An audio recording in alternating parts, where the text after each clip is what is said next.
감사합니다. 훌륭한 목사님들 많이 계신데 저 시골에 있는 장류에 있습니다. 장류에 있는 조그만 교회에 목회하고 있습니다. 교회 이름은 번화로 교회입니다. 번화로 교회. 한번 기도하겠습니다. 하나님 감사합니다. 이 시간 또 주 앞에 영광과 찬미를 드립니다. 우리 성령 하나님께서 이 시간 주장하여 주시고 또 예수 그리스도의 피로 덮어 주옵소서. 또 이 시간 부족한 종의 입술을 붙잡아 주시고 주님의 의의 도구로 사용하여 주옵소서. 예수 그리스도의 이름으로 기도합나이다. 아멘. 두 아이가 있었습니다. 한 아기는 엄마가 죄를 지어서 교도소에서 아이가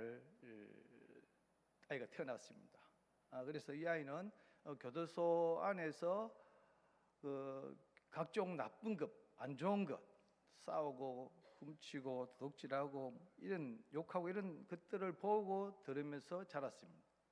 그런데 한 아이는 태어나자마자 엄마가 죽었습니다. 그러나 이 아이는 정말 최고의 좋은 환경 속에서 최고의 보모 밑에서 자랐습니다. 또 최고의 선생님으로부터 배웠습니다. 최고의 좋은 환경에서 학교도 다녔습니다. 공부를 했습니다.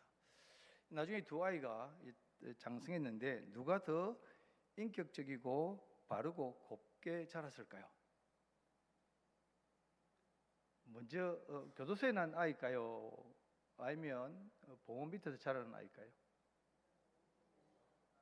우리는 일반적으로 훌륭한 교육을 받고 또 보호 밑에서 자란 아이가 더 훌륭하게 잘 자랐을 거라고 생각합니다. 그런데 아니었습니다.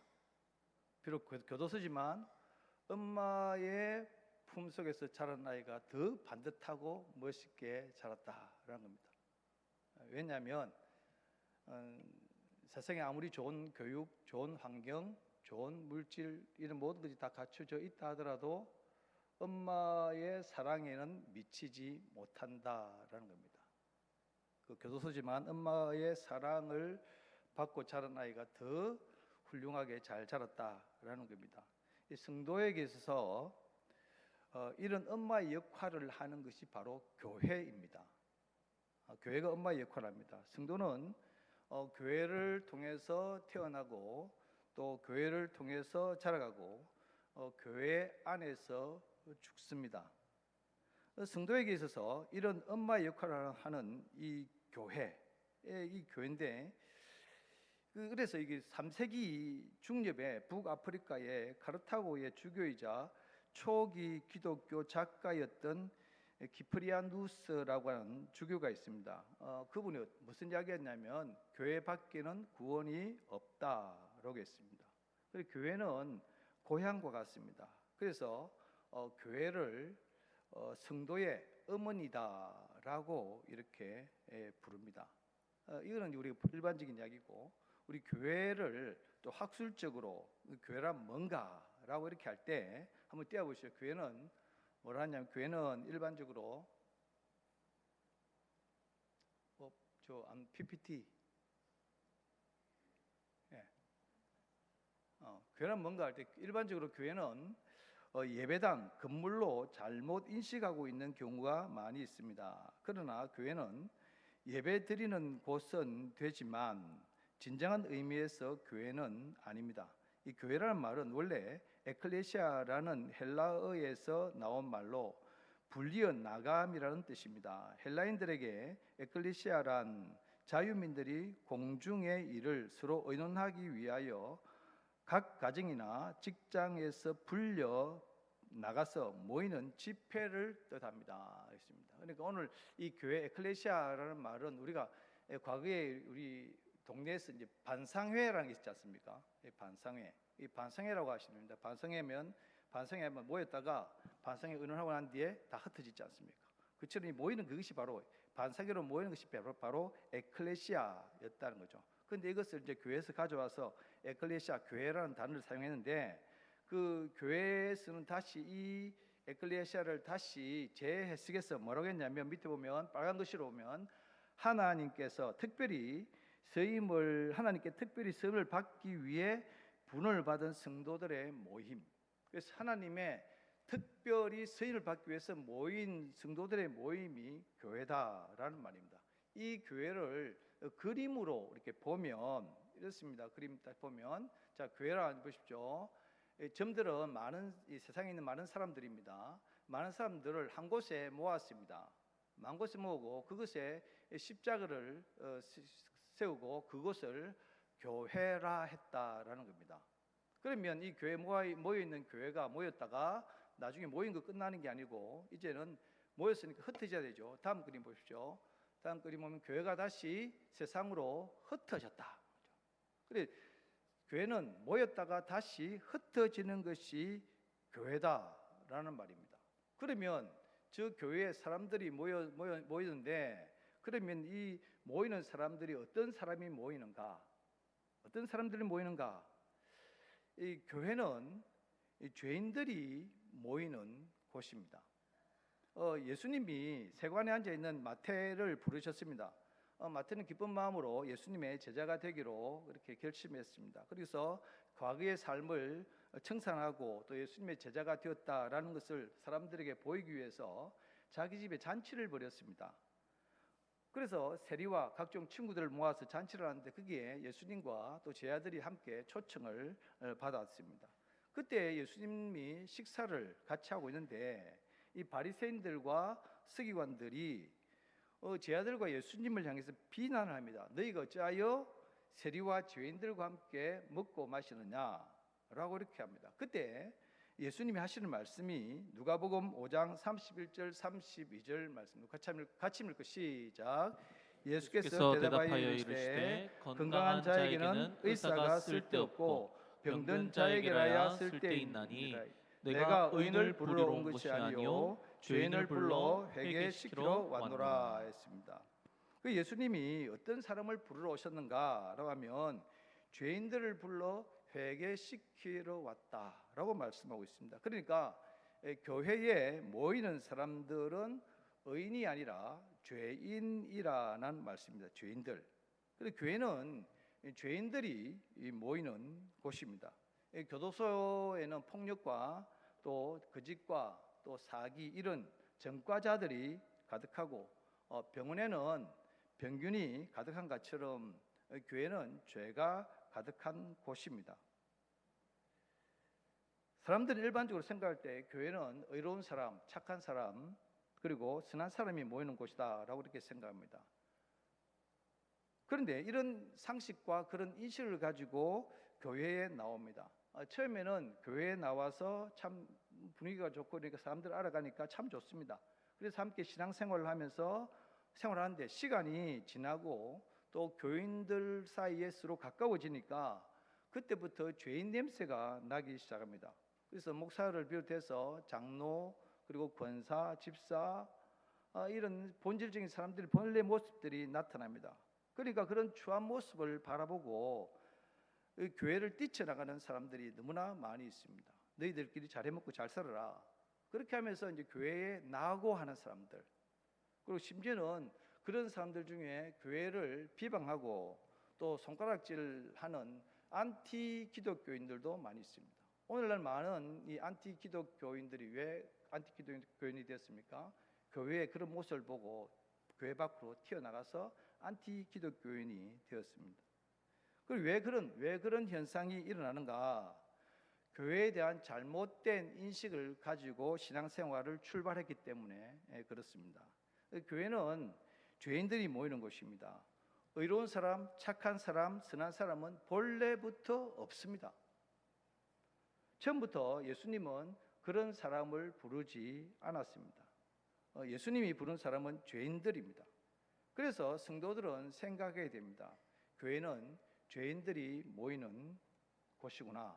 여기서부터 교회는 죄인들이 모이는 곳이다라는 여기서부터 신앙생활을 출발해야 됩니다. 그래야지만이 시험에 들지 않습니다.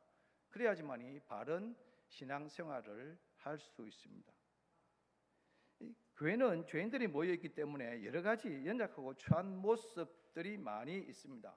그래서 가까이 하면 가까이 할수록 안 좋은 모습들을 많이 봅니다. 그러므로 우리가 서로가 연약한 사람, 죄인인 것을 알고 여기에 무엇이 필요하냐면 예수 그리스도의 사랑이 필요하다는 사실입니다.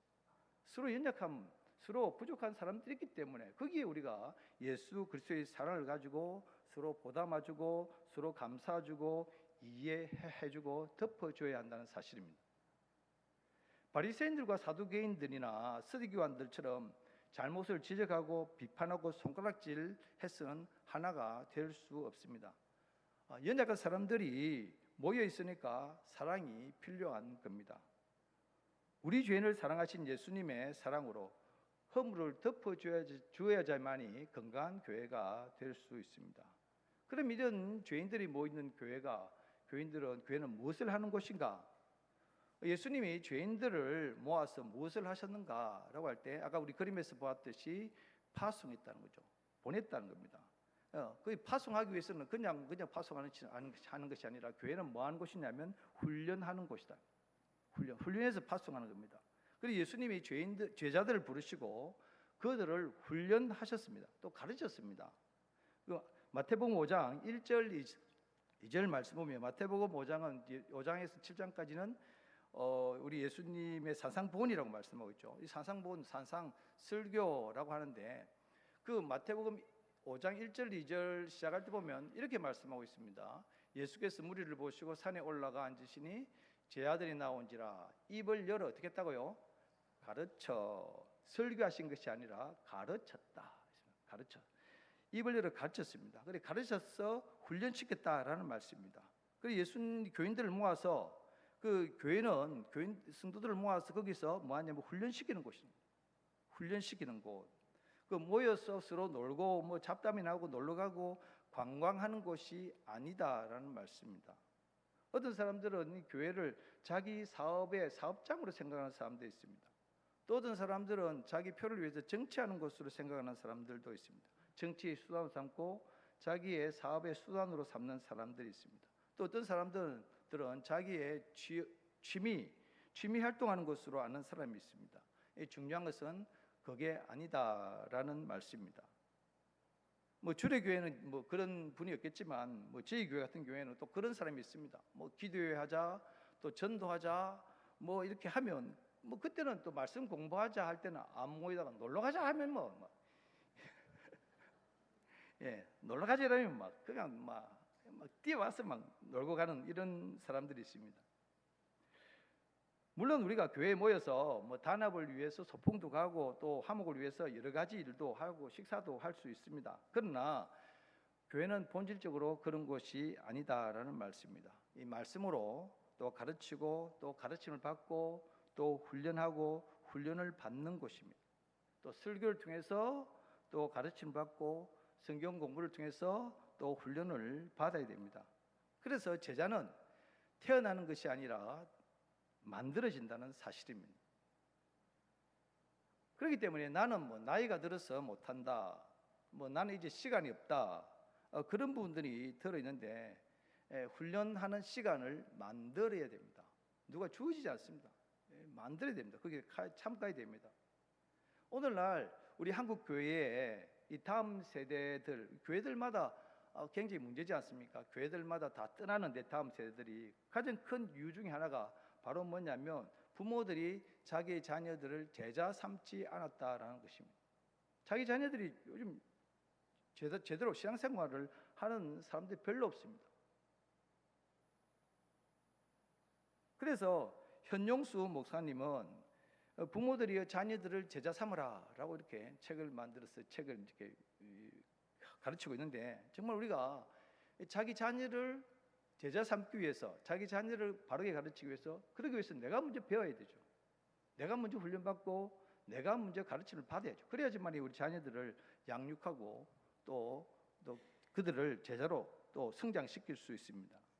그래서 제가 오늘 우리 장님들과 같이 좀 일찍 와서 같이 이야기 나누는데 우리 주례교회는 정말 좋은 교회지 않습니까? 정말 훌륭한 환경 가운데 있는 교회입니다.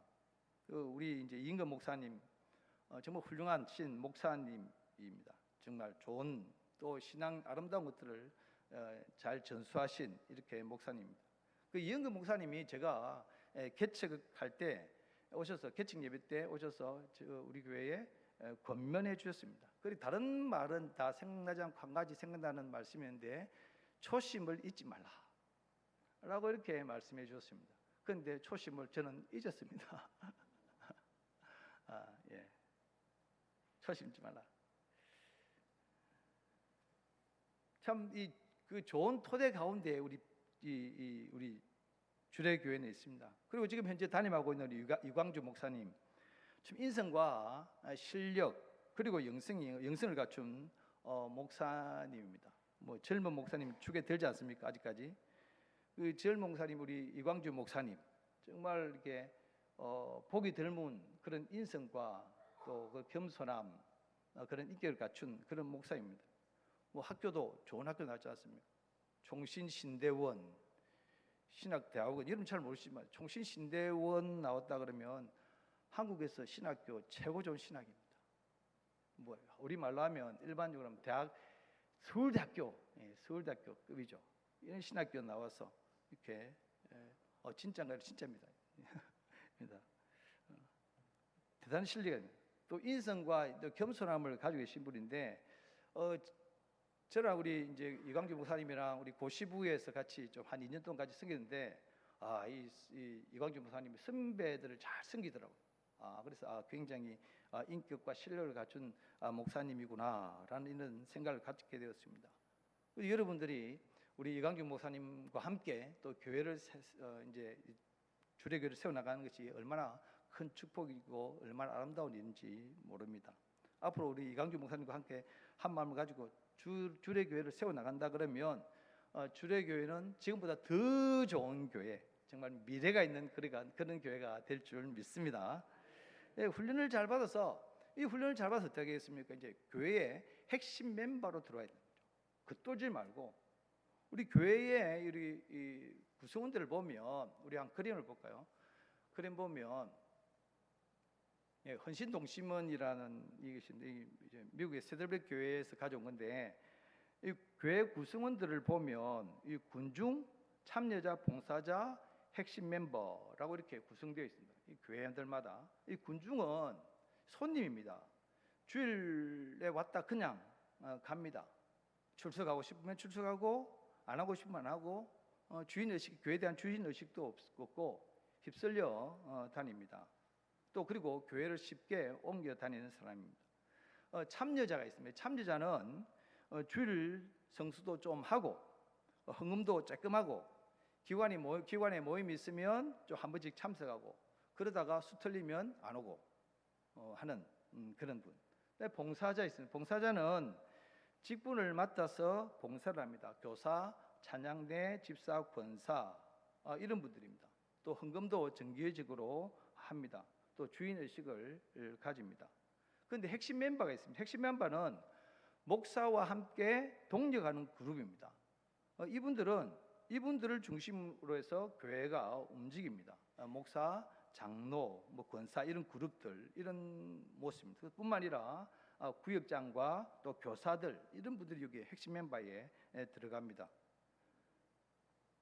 어떤 직분을 가지 않았다 하더라도 목사와 함께 동력하는 사람, 그 아론과 훌과 같은 그런 사람들이 교회의 핵심 멤버로 남아 있습니다. 이 그림을 보면서 여러분들은 나는 어디에 속해 있습니까? 나는 어디에? 전도회 여러분들은 어디에 속해 있습니까? 나는 신앙생활을 하면서 겉돌아서는 안 됩니다. 이 중심으로 들어와야 합니다. 목사님과 함께 동력하면서 아름다운 교회, 좋은 교회를 만들어 가야 합니다. 좋은 교회는 태어나는 것이 아니라 만들어집니다. 우리를 통해서 만들어집니다. 예수님의 제자들도 이런 똑같은 이 그룹이 있습니다. 예수님 제자도 따르는 군중들, 그리고 다음에 70인 제자, 그리고 12제자, 그리고 예수님. 그 예수님에는 핵심 멤버들이 있었는데 베드로와 야고보, 요한은 핵심 멤버였습니다. 그래서 예수님은 베드로, 야고보, 요한은 따로 데리고 다니셨습니다. 그래서 변화산에 올라가셨을 때도 그들을 변화산에 같이 데리고 올라가셨죠. 또 다른 제자들은 산 밑에 있을 때 그들은 데리고 올라갔습니다.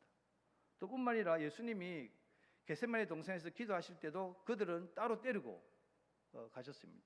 또 뿐만 아니라 야이로의 딸을 살릴 때에도 베드로와 야고보와 요한을 따로 데리고 그 안에 방 안에 들어가셨습니다.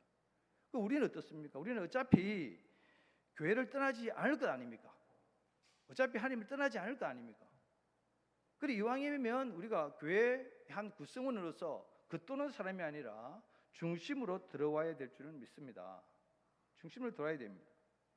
이 교회의 조직을 보면 우리가 이 교회 직분자의 멤버로서 알아야 할 것이 있습니다. 우리가 교회 직분자로서 알아야 할 것이 어떤 거냐면, 이 교회 조직을 보면 우리가 일반적으로 보십시오. 우리가 사회에 보면 그리 보면 이 피라미드로 되어 있는데, 맨 위에가 핵심 멤버, 사역자들, 다음에 봉사자, 다음에 참여자, 군중, 손님으로 이렇게 되어 있습니다. 그리고 이런 모습이 교회와 예수님의 그 그룹에도 마찬가지입니다. 맨 위에 예수님 그 12제자 중에 3명 있었고, 다음에 목사, 오늘 장로, 그리고 또 권사, 안수 집사, 권사 이렇게 있고요. 다음에 70인 제자 중에서는 집사 이런 그룹이죠. 다음에 군중, 우리 평신도 이런 모습으로 이렇게 되어 있습니다. 이런 것들이 사회의 조직도 이렇게 있죠. 뭐 밑에 평직원, 다음에 과장, 이사, 다음에 위에 이제 뭐 사장, 뭐 회장 이런 그룹으로 이렇게 되어 있습니다. 보통 이런 조직은 명령과 복종의 관계입니다. 위에서 지시하고 부하 직원들은 그 명령에 따라서 행동을 합니다. 이 피라미드 이 조직은 명예 그리고 권력의 조직입니다. 그래서 사람들은 이 피라미드 조직, 이 사회 조직 또 교회도 이런 조직을 통해서 어디로 하냐면 꼭대기를 올라가려고 하는 거죠. 자꾸 위로 올라가려고 합니다. 그래서 예수님이 십자가에 달려 돌아가시기 전에 지금 예루살렘으로 올라가는데 제자들이 서로 싸웁니다. 야고보와 요한이 예수님께 와서 청탁을 합니다. 주님의 나라가 임할 때에 우리를 예수님의 우의정 좌의정으로 앉혀주십시오 라고 이렇게 하니까 다른 제자들이 열을 받아가지고 막 너희들이 예수님의 외사촌이라고 그렇게 하면서 높은 자리에 올라가려 하느냐라고 이렇게 막 화를 냈습니다. 분위기가 험악해졌습니다. 그때 예수님이 하신 말씀이 오늘 본문에 있는 말씀입니다. 우리 26절에서 28절 한번 같이 한번 읽을까요? 시작. 너희 중에는 그렇지 않아야 하나니 너희 중에 누구든지 크고자 하는 자는 너희를 섬기는 자가 되고 너희 중에 누구든지 으뜸이 되고자 하는 자는 너희의 종이 되어야 하리라. 인자가 온 것은 섬김을 받으려 함이 아니라 도리어 섬기려 하고 자기의 목숨을 많은 사람의 대속물로 주려 함이니라. 너희는 그렇지 않아야 된다. 그렇게 해서는 안 된다. 하나님의 나라는 그런 나라가 아니다. 교회는 그런 곳이 아니다. 꼭대기 올라가려는 것이 아니다. 섬기는 자리에, 섬김의 자리에 가야 된다. 이 교회의 직분은 섬김의 직분이다라고 이렇게 말씀하고 있습니다. 그래서 심지어는 뭐가 되었냐면 종이 되어야 된다. 이 종이 되어야 된다. 그런데 오늘날 보십시오. 신앙생활 하면서 교회에 가장 문제를 많이 일으키는 사람들이 어떤 사람들인 줄 아십니까? 교회 오래 다닌 사람들입니다. 교회 중직들입니다. 초신자들이 교회 문제 일으키는 거 봤습니까? 교회 장로들과 권사들이 교회 문제를 일으킵니다. 그렇죠? 우리 주례교회는 안 그렇습니다. 우리 교회만 그렇습니다. 그러니까 내가 신앙생활 오래 했다. 오래 하면 할수록 나이가 들면 들수록 뭐가 생기냐면 고집이 생깁니다. 아집 생깁니다. 양보 안 합니다. 절대. 자기 생각이 딱 갇혀 있습니다. 안 된다는 겁니다. 양보 안 하고 꽉 묶여가지고 탁탁 맡겼습니다. 우리 장로회 가면 어떤 교회 이름 안 밝혔습니다. 우리 교회 밑에 있는 교회인데 그 교회가 역사가 한 100 몇 년 넘었습니다. 그 오래되다 보니까 교회를 이렇게 허물고 교회를 이렇게 이제 성도들 모이고 나니까 교회를 새롭게 지어야 되게 형편에 있습니다. 그런데 이제 교회를 지으려고 그러면 땅은 제한돼 있고, 그러니까 원래 있던 교회를 허물고 교회를 지어야 될 거 아닙니까? 근데 교회 그 안에 묵은 디가 있어가지고 이 교회를 모두 허문다는 거죠. 이 우리 교회 옆으로 대청천이라고 하는 이 개울이 흐르는데 거기는 막 자갈 돌이 이런 돌이 있습니다. 그런데 큰 돌인데 자기가 그 돌을 가지고 이 교회를 지었다는 거죠. 그래서 뭐 교회를 모두 허문다는 거죠. 그 교회는 작은데 좀 시골에 오랫동안 됐으니까 작습니다. 그 교회를 좀 넓혀가지고 확장해 가려고 땅은 있으니까 거기에 주는데, 내가 이 교회를 허물고 지으려고 그러면 내 죽고 난 뒤에 해라. 죽고 난 뒤에 하라는 거죠. 못한다는 겁니다. 그래서 결국 어떻게 했냐면 그 교회를 안 허물고 교회 옛날 건물은 그대로 있고 그 밖에 기둥을 세워가지고 교회 그 위에 건물을 올려놨습니다. 그 교회, 그러니까 교회가 얼마나 멋지겠습니까, 그죠? 그렇더라는 거죠. 안 된다는 거죠. 그런 분들은 잘 죽지도 않아요. 그런데 보니까 빨리 돌아가셔야 되는데 그 내가 죽고 난 뒤에 해로 가는데 빨리 돌아가시는데 안 돌아가시고 그 위에 이제 키워가지고 그렇게 하고 있습니다. 그 교회가.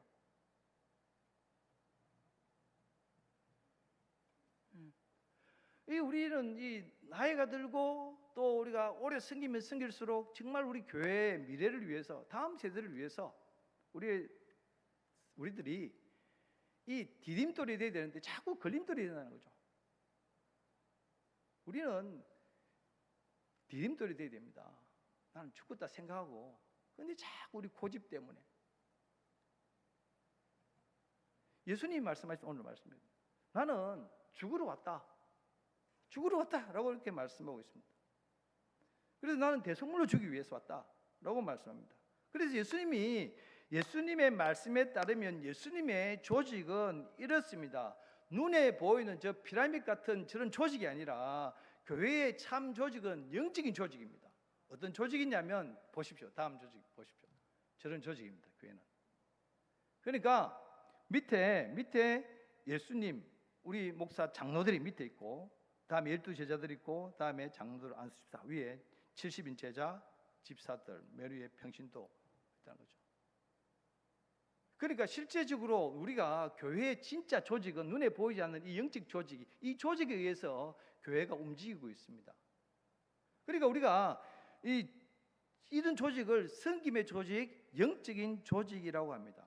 그래서 우리가 핵심 멤버의 중심에 들어오려 한다 그러면 더 섬겨야 됩니다. 더 낮은 자리로 나아가야 됩니다. 더 헌신하고, 더 전도하고, 더 기도하고, 더 열심히 겸손으로 낮아져야 됩니다. 그래 더 시간 내야 되고, 더 몸으로 봉사를 해야 되고, 더 헌신해야 되고, 더 많이 헌금해야 되죠. 그리고 내가 죽어야 됩니다. 더 무릎을 꿇어야 되고, 더 견디고, 더 인내하고, 더 참아야 되고, 더 절제해야 됩니다. 더 눈물을 많이 흘려야 됩니다. 그런데 오늘날 우리 눈물 안 흘리려고 하고 있고, 더 쉬운 길로만 가려고 하고, 편안한 길로 가려고 하지 않습니다. 우리의 신앙의 열조들이 걸어갔던 그 길은 정말 죽는 길이었습니다. 그 길을 우리도 가야 됩니다. 그것은 환경이 좋고 조건이 좋아서 그렇게 한 것이 아닙니다. 우리 신앙의 선배들이. 그들은 줄이고 목마르고 헐벗고 매맞으며 정책 없습니다. 그러나 모욕을 당한 적 축복하고, 박해를 받은 적 참고, 비방을 받은 적 권면하며 세상에 더러운 것과 만물의 찌꺼기같이 취급을 받았습니다. 만물의 찌꺼기를 같이 취급을 받고 비방을 받고, 그러함에도 불구하고 그들은 속이는 자 같으나 참되고, 무명한 자 같으나 유명한 자요, 죽은 자 같으나 살아있고, 징계를 받는 자 같으나 죽임을 당하지 아니하고, 근심하는 자 같으나 항상 기뻐하고, 가난한 자 같으나 많은 사람을 부유하게 하고, 아무것도 없는 자 같으나 모든 것을 가진 자로 생활했습니다. 그러면서 결국 그들은 이렇게 고백했습니다. 우리 중에 누구든지 자기를 위하여 사는 자도 없고 자기를 위하여 죽는 자도 없도다. 우리가 살아도 주를 위하여 살고 죽어도 주를 위하여 죽나니 그러므로 사나 죽으나 우리가 주의 것이도다. 우리가 살아도 주를 위하여 살고 죽어도 주를 위하여 죽나니 그러므로 사나 죽으나 우리가 주의 것이로다. 이런 믿음으로 살아갔습니다. 그렇습니다. 우리는 질그릇이지 않습니까? 우리는 우리 속에 보배를 가지고 있는 질그릇입니다. 이 보배 예수 그리스도가 드러나야 되지 않습니까? 이 보배가 드러나려면 보배이신 이 보배가 드러나려고 하면 어떻게 됩니까? 질그릇이 깨어져야죠. 질그릇이 깨어져야 되죠. 질그릇이 깨어져야 됩니다. 근데 우리가 깨어지려고 하고 있습니까? 예수를 드러나겠습니까? 그래가지고 지금 우리는 직분자로서 또 주 앞에 헌신자로서 낮아지고 깨어지고 죽음의 자리에 섬김의 자리로 가야 됩니다. 우리 헌신 예배인데 헌신의 자리로 나아가야 됩니다. 헤르만 헤세가 쓴 독방술래라는 소설이 있습니다. 전쟁 후 정신적으로 영혼이 황폐한 사람들이 영혼의 치유를 위해서 회복을 위해서 이제 동방으로 순례 여행을 떠나게 됩니다. 그 중에 레오라고 하는 한 하인이 있습니다. 이 레오는 그 순례자들의 따라다니면서 구전들을 하고 또 잔심부름들도 하고 또 순례자들의 고통도 들어주고 또 노래도 불러주고 또 순례자들을 기쁘게 해주는 즐겁게 해주는 그런 일을 맡은 사람이 바로 이제 레오였습니다. 그런데 어느 날 밤 레오가 사라져 버렸습니다. 순례자들은 레오를 찾았지만 레오를 찾을 수가 없습니다. 그래서 그 중에 순례자 중에 어떤 사람도 레오의 일을 이렇게 감당할 사람이 없습니다. 레오처럼 할 사람이 없습니다. 그래서 레오가 없어진 후로는 순례자들이 우왕좌왕하다가 결국은 이 순례길을 포기하게 됩니다. 동방순례를 그만둡니다. 그리고 몇 년 후에 다시 레오를 찾게 됩니다. 찾게 되는데 그때 이제 순례객들은 자기들이 모여서 레오에게 부탁을 합니다. 다시 이제 순례길을 갈 수 없느냐라고 이렇게 합니다. 그래서 다시 레오가 이제 하인으로서 순례길을 갑니다. 순례길을 가서 이제 최고의 이제 최종 목적지에 도착합니다. 최종 목적지에 도착해서 거기서 최고의 지도자로부터 영혼의 휴식과 안정을 취하는데 그 최고의 지도자가 나와서 이야기하는데 최고의 지도자가 바로 레오였습니다. 헤르만 헤세는 이 동방순례라는 이 책에서 레오를 예수님으로 상징화시켰습니다. 우리 예수님은 헌신과 섬김의 본을 보여주셨습니다. 예수님은 십자가에서 온전한 헌신을 보여주셨습니다. 우리를 섬기기 위해서 십자가에 못 박히셨습니다. 머리에 가시멜루가 쓰시고 또 채찍 맞으시고 손과 발에 못이 박혔습니다. 그리고 하나님 아버지로부터 버림을 받으셨습니다. 그리고 맨 마지막에 내가 다 이루었다 하시고 숨을 거두셨습니다. 예수님이 십자가를 통해서 온전한 헌신과 화목제의 제물이 되셨습니다. 교회는 성도의 어머니입니다. 교회를 떠나서는 구원이 없습니다. 예수님은 우리를 교회로 부르셨습니다. 이 교회는 죄인들이 모이는 곳입니다. 예수님은 죄인을 불러 회개시키러 오셨습니다. 우리는 교회에 모여서 말씀으로 훈련받고 또 더 거룩한 모습으로 성결한 모습으로 변화되어야 됩니다. 그리고 우리가 세상을 향해 나아가야 됩니다. 그래서 우리가 겉도는 것이 아니라 중심에 서서 주님이 가신 그 길을 가야 됩니다. 보네프는 이렇게 말했습니다. 주님께서 우리를 부르신 것은 함께 죽자고 부르셨다. 함께 죽자고 부르셨다 했습니다. 그래서 우리가 모든 성도들이 우리 남전교회도 그렇고 모든 성도들이 이 교회의 핵심 멤버가 되어서 주님과 함께 또 이 교회를 든든히 세워나갈 수 있기를 주님의 이름으로 축원합니다. 함께 기도하시겠습니다. 사랑과 자비가 풍성하신 아버지 하나님 감사합니다. 오늘 말씀 나누었습니다. 우리 예수님이 자기를 주고 대속 제물로 오셨고 성김의 본을 보이셨던 것처럼 우리들도 우리의 성김을 통해서 주의 몸된 이 제단이 우리 주례교회가 든든히 써갈 수 있도록 은혜를 더하여 주옵소서. 또 우리 남전도회가 되게 하여 주옵소서. 예수 그리스도의 이름으로 기도합나이다. 아멘.